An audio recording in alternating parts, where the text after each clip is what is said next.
All right. Thank y'all for tuning in to another episode. God damn it. Fucking 3 words in. Every time it's with the intros. Oh, All right. I love it. Fuck off. Thank y'all for tuning in to another episode of True Tall Tales and Whiskey. Tonight we got Rockwall's own Miss Graycie York in the Whiskey Locker. She's releasing her new single called Family Affair coming out this Friday, May 26th, even though this episode's probably going to air after that's already out. But let's talk about it a little bit. Tell us a little bit about the song and what it's about. It's my first murder song. I'm out here killing bitches. I don't know. There was one night when I was just sitting down. I needed something to write about, and my brain went really dark, and I was like, maybe let's try for a murder song tonight. And it came out. I wrote 2 songs that night. That one, and then another one, which is also about like being abused and stuff, which is really, really dark. But it's real. It's real stuff, and I feel like it's important to sing about real stuff. And even though it's not based on true events yet, I guess. You know, you'll figure it out when you hear the song. But I don't know. I was really happy with it, and I just wrote a murder song. And it's about how if somebody ever put their hands on me, what my mama and my daddy would do to them, and how they'd probably never be seen again, and they're dead. So I don't know. I'm very excited about it because it's been about a year and a couple months since I released any music, which I never intended on waiting that long. But Yeah, it's been a minute. yeah, it's been a hot minute, but I'm nervous. I'm excited, and I'm just, yeah. Especially because it's coming out like after my birthday, and your birthday's always fun, and so then there's like another high that you get to go and release a new song, so I'm really excited about that. Hell yeah. Yeah. So speaking of your dad, how is he holding up with the whole Gracie's grown up now thing? I think he's fine. I think he probably enjoys it more that he can just talk about whatever he wants. I think my entire family, they've just started like having potty mouths and actually telling me the real stories of what happened in our lives and our family's lives. Because as a kid, you like hear how it happened, but it's just like some made up little thing to make it sound, you know, cool or Starts to make sense now. But now I'm like, yeah, they've done a lot of shit that I didn't know about, and now I do. So it's fun now that I get to. That's awesome. Do So whatever I want. we've watched you since you were young, and like going back to the very beginning, there was that open mic at, I guess, Thirsty Bros. Mm-hmm. Tell us a little bit about that.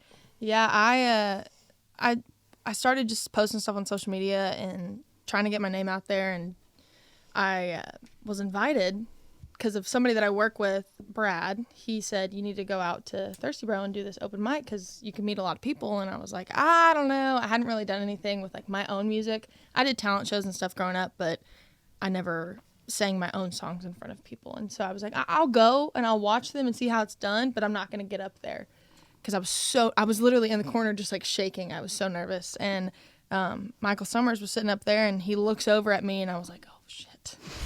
And he goes, Graycie York, get up here. And I was like, oh my God, I can't say no. Like, what am I going to, I'm just like, I don't want to. And so then I got up there, and I was so nervous, but I sang Patsy Kinda Night, and people really seemed to like it. And so I was like, okay, maybe I can do this. And then Zach Romo walked in, and I was like, oh shit, this is the king of Hunt County in here. I'm Oh, hell. tread lightly. And he ended up being really cool. And then Michael invited me to come out the next night to Sweetwater and sing during their break. And that's kind of when it all started, and when I found a little family, and from there it's just gone up. And so, Oh, yeah.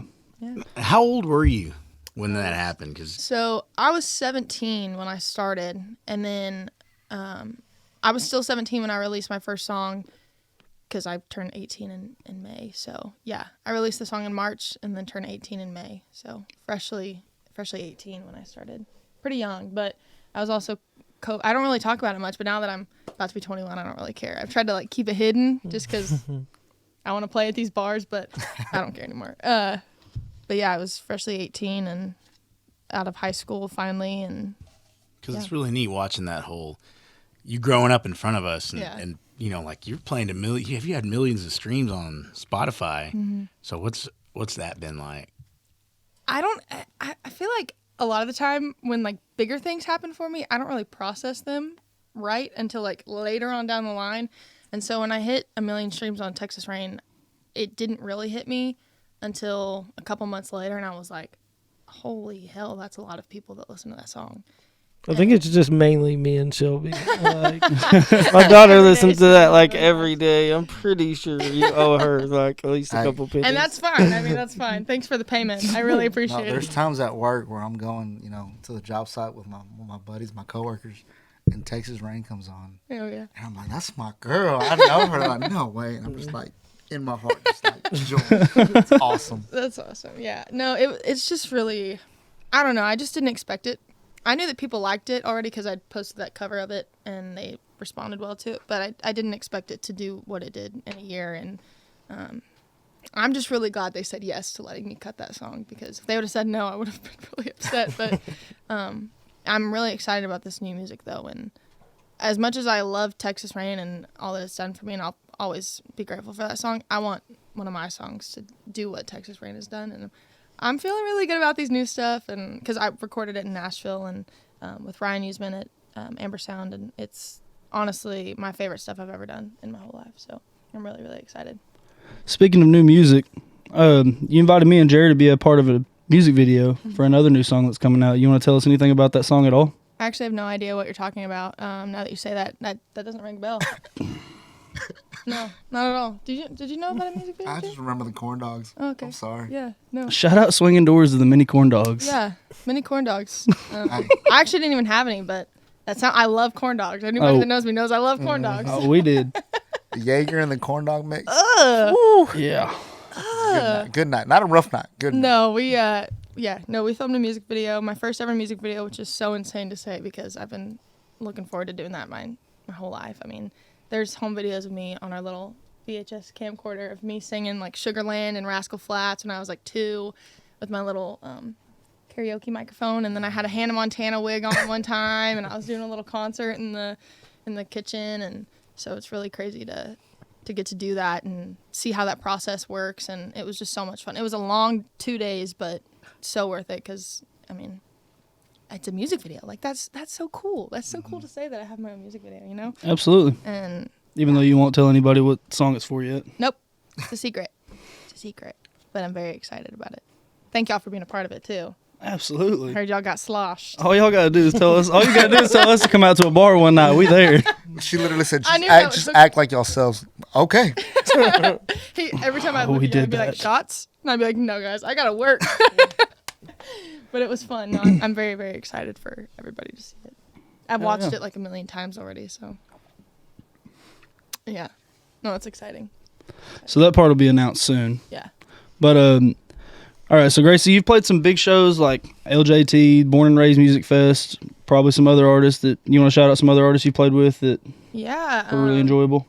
Yeah, we got to play with Cody Johnson back in 2021 in El Paso at their baseball stadium, which was the scariest, coolest moment of my life.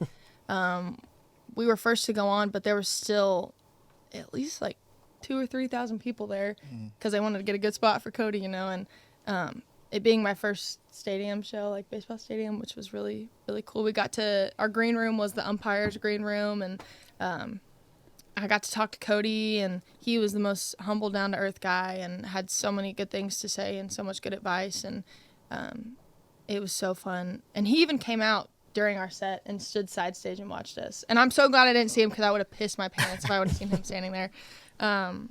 But no, it was an amazing show, and we also got to open, or I got to open personally for Ronnie Millsap, which I thought was just insane because he's such a legend, and just to see him do his thing, still killing it at as old as he is. I mean, respect to Ronnie Millsap, but he's pretty old now.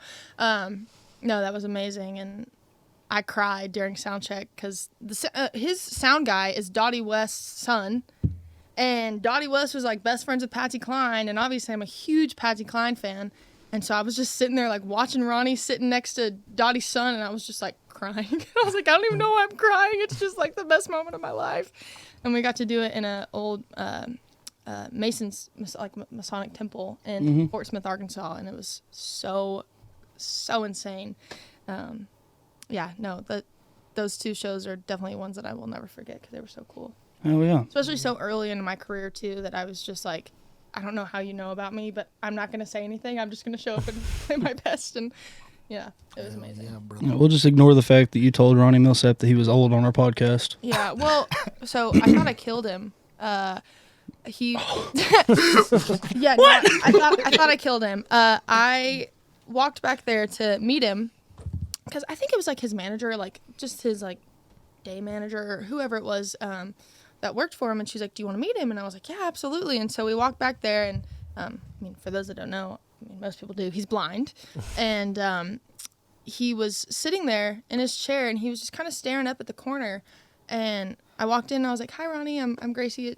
It's an honor to open for you tonight. I can't wait to watch your set." He said nothing.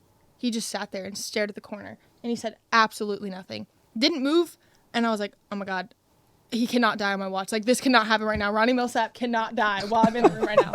And I was panicking, and then she was like, "Maybe let's just let him rest."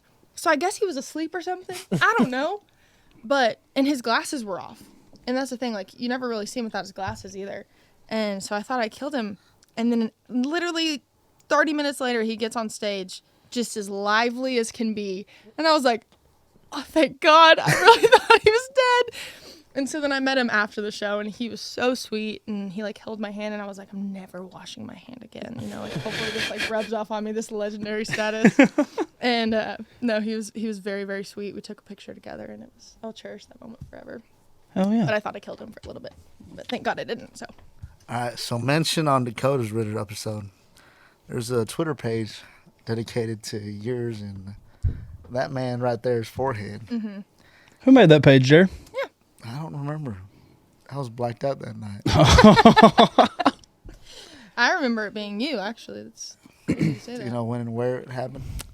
Speaking of Jared, that was a horrible introduction, Cody. Yeah. Cody.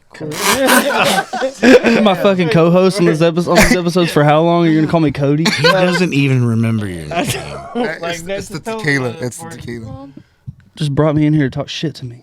Martin brought his son to work. Could you at least announce it? Martin did bring his son to work over there. yeah, no, Jared started that page. It was a night y'all were hanging out somewhere. We were at Mama Kate's house. Remember that? Was it that We were night? playing darts. Yep. And then you showed me your baby picture. We got to put that picture on there. And I was like, Corey and Gracie's forehead. You said, look at that head. Look at that head. I did say that. Yeah, no, Corey's head is definitely bigger than mine. Forehead, at least. Just the circumference of mine is probably bigger. No, circumference, radius, and everything else. Yeah. Head's just. But we do have that Twitter page, and it's honestly iconic. I think you should start posting more. I Keep think up. I should. Yeah, he hasn't posted shit on it since he changed it. Okay. And the picture is still just Corey. I forgot the password. You forgot to I'll redo it. Hell yeah, Jared. Awesome. Way to run your accounts. I have like 4 when I get banned. Okay. I get banned all the time. I'm sorry. I got a mouth. No, it's iconic, though. You got anything? Martin, I think you're up next. I don't know. So you were mentioning music videos. What was the first music video you remember ever watching? Oh shit, good question. I was a really big fan of Suds in the Bucket by Sarah Evans when I was little, and I remember that music video. I remember her hanging the clothes on the line and the bucket full of like all sudsy bubbles, and I remember that. But we used to keep music videos pretty heavily rotated in my What's my your house. favorite? Like, what's your favorite visual music video of all Oh time? my god. I don't even know. There's so many. Especially the newer ones that are coming out, because with everything that we have now, technology-wise, like, music videos are so sick. Shit, I can't even think of a single music video right now that I think is really cool. Put you on the spot. This wasn't on the outline. I know. You kind of walked through a couple of our feel like questions, I- so Well, I got to be Sorry. part of Caitlin Butt's What Else Can She Do music video, and that one was really cool. hell yeah. Because she's an icon to me. Just, I've looked up to her since I started this whole music thing, and she was one of those people that, like, from the jump, I was like, I love her sound, I love what she's doing, I really look up to her. And then now we're friends, which is even crazier to me. But when she asked me to be a part of that, I was on cloud 9, and it was really cool to get to watch that unfold, and then to watch it come to life was incredible. So that one's really cool to me just because it's sentimental, but it also is a cool story. So, That is a cool story. yeah. So you've been out here in Hunt County, and you've been through the whole process from here to here. going from playing the open mic or being afraid to play the open mics to you're opening for thousands of people now. Like, what goes through your mind right before you go on stage nowadays? Don't mess up. Make sure your guitar's in tune, because for the Cody Johnson show, it wouldn't stay in tune. And that was the most terrifying experience because my tuner wasn't working. I kept just like mashing on it. I was like, please tune my guitar because it was so bad.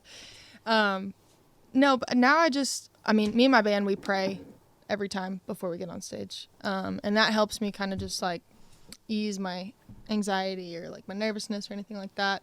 But I'm really just grateful. Like every time I walk up on stage, and it doesn't matter if it's 10 people or, thousands of people. It's just part of the whole process, getting from start to finish. And so, I don't know. I'm just grateful. But I still get nervous. It just depends on the show. Still get the butterflies. Yeah, yeah. I imagine if you have, 2,000-3,000 people just have no idea who you are, waiting for you to open for someone like Cody Johnson. Yeah. No, it's terrifying. Yeah. Yeah. Even at LJT, I get nervous just because, LJT, like at the Allsup stage, it's a throw and go kind of situation. And so those kind of always get me a little anxious because I'm like, I don't know if I'm able to hear myself or if anybody can hear me. And, but both years at LJT, we got standing ovations, which is absolutely nuts. And I don't know, I'm just really grateful. And it's still crazy. Like I said, some stuff doesn't process until months later. So I don't know. It's just crazy. And it's what I've always wanted to do. So What's been your favorite venue so far? I don't know. I really love Hank's. It's a great place. Everybody's always so nice, and it always sounds great up there. I also really love the Blue Light. I don't love the aftermath of the Blue Light, the Blur Light.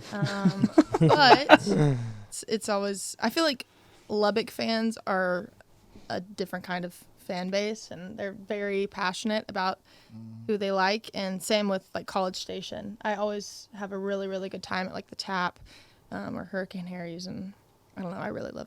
I love college towns. Like Cheatham Street is always really fun too, because I feel like once college kids find somebody that they really love, they cling and they support the hell out of them, and I think it's so much fun. And they get rowdy too, which I know I play a lot of sad shit, but when I need some rowdy, I like the college towns for sure. All right, so throwing it back to that music video with Caitlin Butts, we have a mutual friend that was also a part of that music video, don't we? Yeah, I like that hat. Thank you. Yeah. We're gonna shout Shay out real quick. Let's everybody go shop Rowdy Hand Co. Yeah. He just put some new hats out today, actually, which are fire. The drink cold beer and support live music one. That's the one I want. And then that purple one, everybody on my Facebook status is like, I love that one. Yeah, I just saw him this weekend at Troubadour Fest, and he was selling the hell out of some hats, and he's got a lot of cool shit. And I think he's actually bringing the swimsuit. I don't know. So if Shay is listening, I'm really sorry if this is wrong, but now you got to do it. I hope he brings the swimsuits back this year. Me too. I want some. I didn't get to buy any last year. I didn't either. He ran out of my size, but the Shay guy's is one of my swimsuits best is what I was trying to buy, but yeah. He's one of my best friends in the whole world, and yeah. Solid ass dude. Yeah, support Rowdy Hand forever.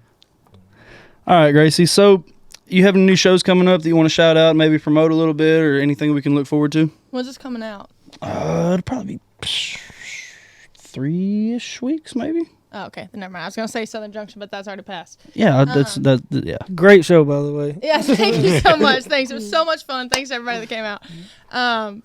Watching nobody come down there. Sorry, guys.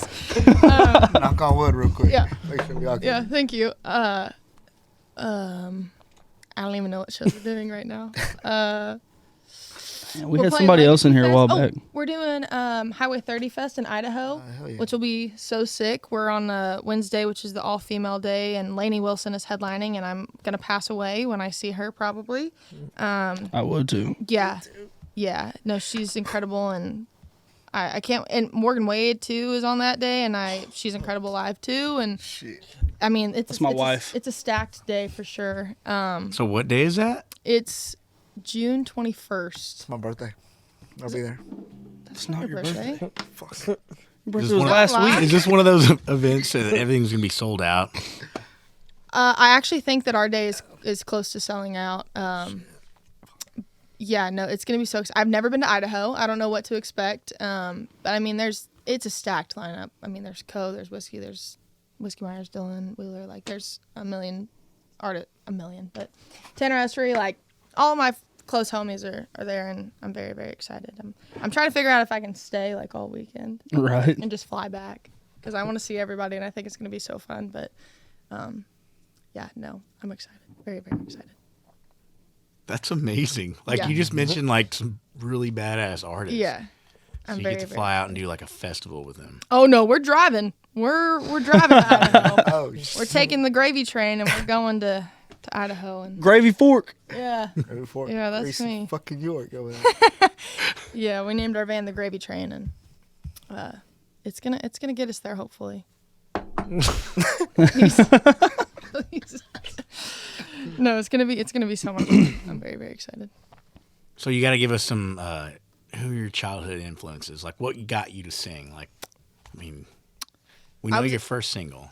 I was a huge Rascal Flatts and Kenny Chesney girl, which is so random. But at the time when I was that young, they were in their, like, peak. I mean, that was my first concert. I can't obviously remember, but it was, like, either Rascal Flatts or Kenny Chesney. And it was them and Carrie Underwood, because she was also at her peak. And, I mean, I guess she's still at her peak. Everybody just always loves Carrie Underwood. I wish I had her body. Her legs, for sure. Who else? Sarah Evans. I just really love Suds in the Bucket. That was like my jam. Hannah Montana, obviously. Patsy The Cline. Climb. Patsy Cline. The Climb by Hannah Montana. Or So Miley good. Cyrus. Yeah, so good. It's actually Destiny Hope Cyrus, so that's her real name. My man. Only real fans. Just put know it that. on the car and I'm fucking Billy Ray Cyrus. That's Jared does a hellacious cover of The Climb. Oh, okay. gotta be. Oh, sound effects. Sorry, I didn't not even pay it. Normally I do it under the cabinet. Just a lot of like 90s 2000s country was like my jam, because that's what my parents listened to.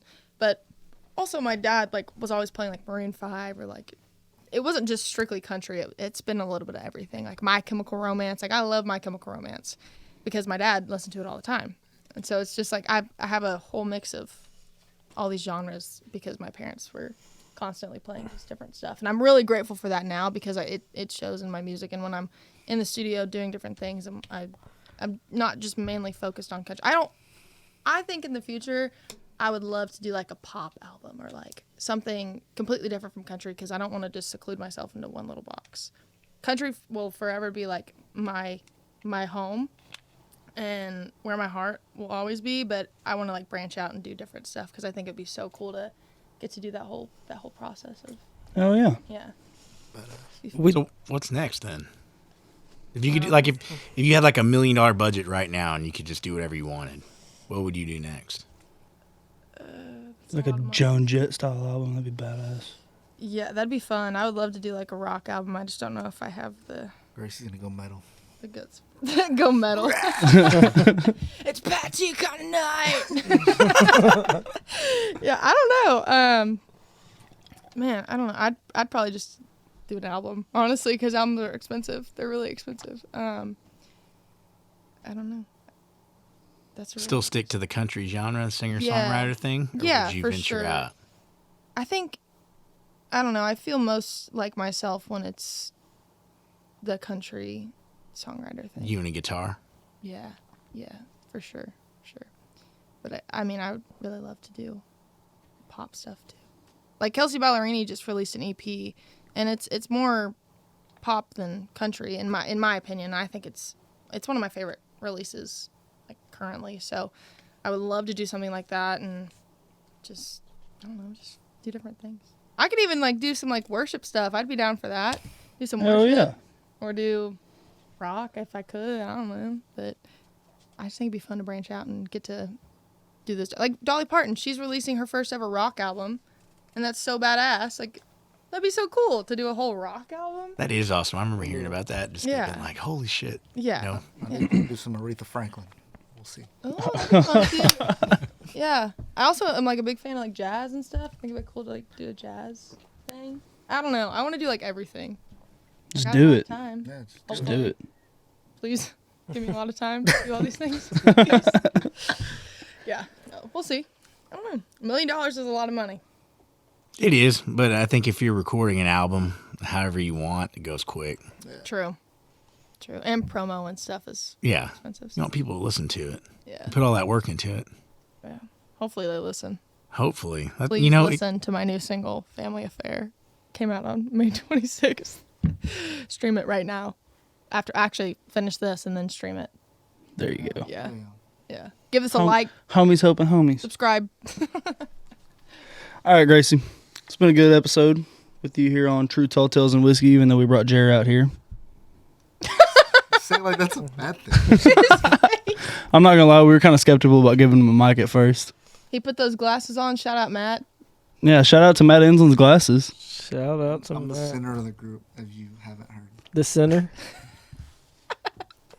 Jazz hands. But all right, yeah. We're looking forward to all the things you got coming up. We're going to be at your show. I know at least I will be. At Southern Junction this Saturday. Yeah. Even though this episode is going to be after that. But we're looking forward to everything you got coming up. Thank you for coming. Thank you for I might be And there. if you don't show up, I'm going to comment when this comes out and be like, Corey's fake as hell. I'm going to hand you a Jaeger bomb on stage now just because of that. I don't like Jaeger. Okay, fine. Mexican candy. No, we're doing Jaeger. I didn't ask her. We're Piss doing it. off, Corey. You know I don't like Mexican candy. Never mind. Okay, bye, guys. No, I'm just kidding. All right, so we're gonna wish Graycie a happy birthday because after this day, it's her birthday. We're getting real close to it. I don't know what I do with my phone. Oh, it's up there filming. Yeah, tomorrow's my birthday. All right. Happy birthday, Graycie. Happy birthday. Happy birthday. Hopefully that head shrinks a little bit. Okay.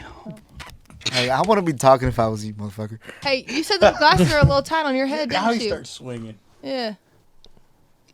Yeah, you got some nose lines going right there from the glasses. All right. Nope. Thank y'all for tuning in to another episode of True Tall Tales and Whiskey. Bye.